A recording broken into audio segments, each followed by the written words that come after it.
Hi friend, কি খবর? তো আজকে দেখাচ্ছি একটা অন্য ভিডিও, অন্যরকম, পুরোটাই অন্যরকম। তো বন্ধুরা, আজকে দেখতেই পাচ্ছেন যেভাবে এইভাবে তুলোটা দিয়ে মারামারি হচ্ছে, সেটা দেখে তো বুঝতেই পারছেন যে এটা কি আসলে মেকআপ। তো মেয়েদের সব থেকে বড় একটা ভূমিকা জীবনে, সেটা নাম হলো মেকআপ। তো আমিও সেটা করতে বসে গেছি।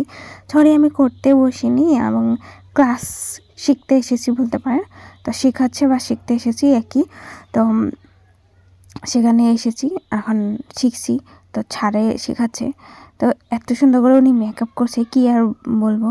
অবশ্যই বাড়িতে শেখাচ্ছে, ওনার কোনো পার্লারে শেখাচ্ছে না, তাই একটু অসুবিধা হচ্ছে বসার জন্য। আমার চেয়ারটা খুব অসুবিধা করছিল, আমার ঘাটটা অনেক ব্যথা করছিল। তো আমি এই মধ্যে বলে রাখি যে এই যে ভিডিওটা আপনারা দেখছেন, এটা বিগত আজকে প্রায় 1 বছর হয়ে 3 মাস, 1 বছর 3 মাস আগের এটা ভিডিও।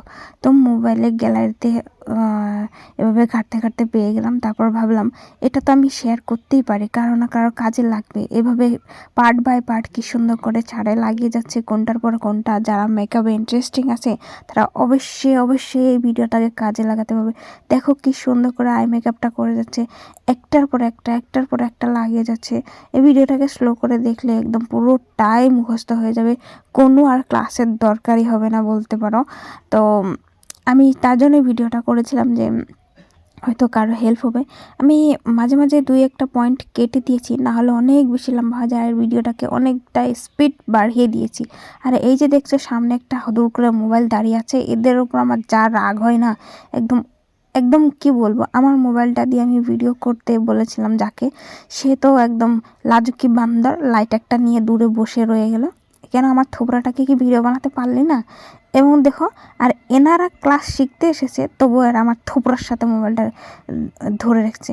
তখন আমি, আমার মুখে ছিল একটা বাবলু গাম না কি বলে ওটাকে চাবাচ্ছি, আর মনে মনে ভাবছি, হ্যাঁ ঠিক আছে, আমার মোবাইলটা দিয়ে তো তোরা ভিডিও বানাতেই পারিস না, কিন্তু নিজেরটা দিয়ে খুব বানাতে পারিস। বানিয়ে নে, আমার থোবরাটাই তো বানিয়ে নিবি নে, কিন্তু কিছু কাজে লাগবে না, বুঝলি, কোনো কাজে লাগবে না, সেটাই ভাবছিলাম। জানি না কাজে লেগেছে কি নাই, কারণ ওদের তো আর পাইনি, একদিনই পেয়েছিলাম। আর পেলেও তো ওগুলো আমাদের কোনো ইন্টারেস্টিং থাকে না, তো সেটাই। আর এই 1 বছর পর আমি এই ভিডিওটাকে এডিট করছি, ভয়েস ওভার করছি। এখন আমার গলাটা অনেকটাই খারাপ, কারণ সর্দি কাশি ঠান্ডার দিন এসেছে, এটা তো হবেই স্বাভাবিক। আর এই ছোট্ট বোনটা সুন্দর করে মেকআপটা নিয়ে বসে, অলমোস্ট আমার মেকআপ কমপ্লিট হয়েই গেছে, দেখতেই পাচ্ছ। আর আমি চেয়ার থেকে উঠে বলছি, একটু ভালো করে ভিডিওটাও বানিয়ে দিতে পারো না, মোবাইলটাকে যেভাবে সেভাবে ধরে রাখো। আমার হাসি, ওরা হাসছে আমাকে দেখে, মানে ভালো লাগছে, সুন্দর হয়েছে, কিন্তু আমার হাসি পাচ্ছে না। আমি যার জন্য চোখটাকে এরম এরম করে নাড়িয়ে দিয়ে দিলাম। সম্পূর্ণ কথাগুলোই মনে আছে, জানো তো। লোকে বলে না, দিন পার হয়ে যায়, কিন্তু কিছু কিছু কথা এমনভাবে মনে থেকে যায়, সেগুলো আর মন থেকে মুছে ফেলা অনেকটাই মুশকিল হয়ে যায়। তো সেটা আমার সাথেও হয়েছে। ওরা দেখবে ওদের মোবাইল দিয়ে আমার থোপড়াটাকে একদম সেলফি ক্যামেরা দিয়ে ভিডিও করে নিচ্ছে, পাট করে। কেননা ওই ভিডিওটাতেই দেখে পরে নিজের থোপড়াতে ট্রাই করবে, আর একদম একদিন প্রফেশনাল একটা মেকআপ আর্টিস্ট হয়ে যাবে, সেটা ভাবছি। যেটা ছাড় যে শিখাচ্ছে, সেই ছাড় থেকেও মনে হয় উপর দিয়ে উঠে যাবেন। তো ঠিক আছে, ছাড় অনেক সুন্দর করে শিখেছে। আর ছাড় বলেছিল যে ভিডিও বানাচ্ছে তো ভালো করে বানাও। তো এই দেখো, আমার মেকআপটা পুরো অলমোস্ট কমপ্লিট হওয়ার পর আমি সেখানে অনেক কিছু হয় এমনি, তারপর বাড়ি ফিরে আসি আর লুকটা দেখাই কেমন লাগছে। ফুল লুকসটা অবশ্যই কমেন্ট করে আমাকে জানাও। আর আমি এত খুশি হয়েছি নিজের এই লুকসটা দেখে, কি বলবো।